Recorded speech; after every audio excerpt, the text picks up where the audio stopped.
गिरनारी महादेव की जय। थोड़ी बार बता अंदर शांति रखोगे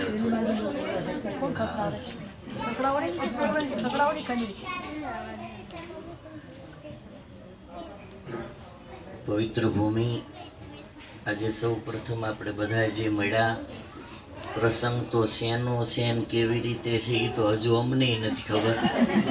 અમે ગાડીમાં આવતા હતા, અમારે પોપટ દાદા કહે બાપુ હેનું કાર્યક્રમ છે. મેં કીધું ન્યા જાય તઈ ખબર પડે.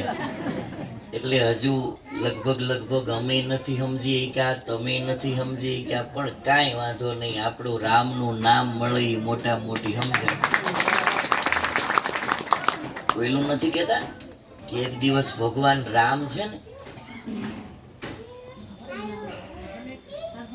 બેઠા હતા જાનકીજી ને બે, બહુ સરસ મજાની શિલા હતી.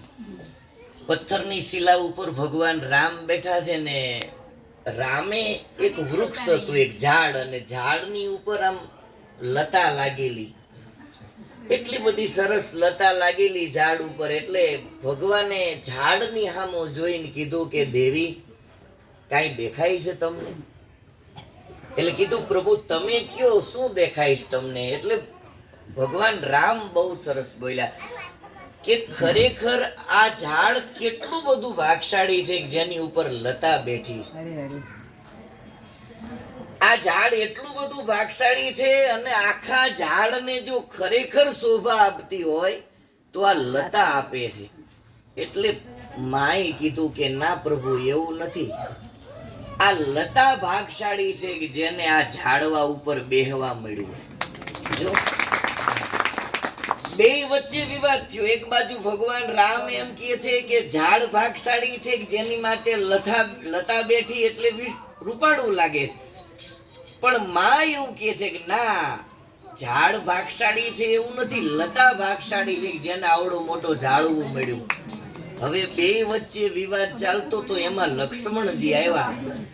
કીધું કે આપણે બે નહીં આનું તારણ કાઢીએ, લક્ષ્મણને બોલાવીએ. એટલે ભગવાન લક્ષ્મણ આવે છે. કીધું કે લક્ષ્મણ, હું એમ કહું છું કે ઝાડ ભાગશાળી છે જેની માથે લતા આટલી બધી સરસ લાગે છે ને બેઠી છે, એટલે ઝાડ ભાગશાળી છે. તમારા માં જે છે એમ કે છે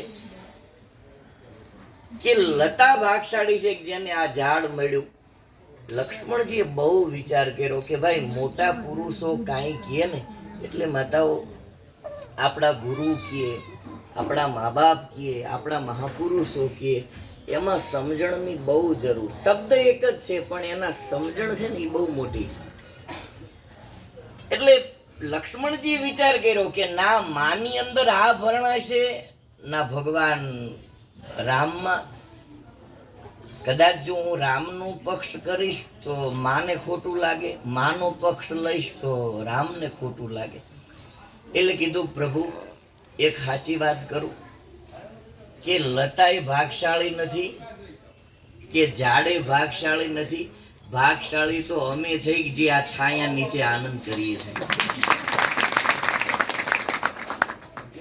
એટલે આમાં ક્યાંક આવું લટકું લઈ લેવાય.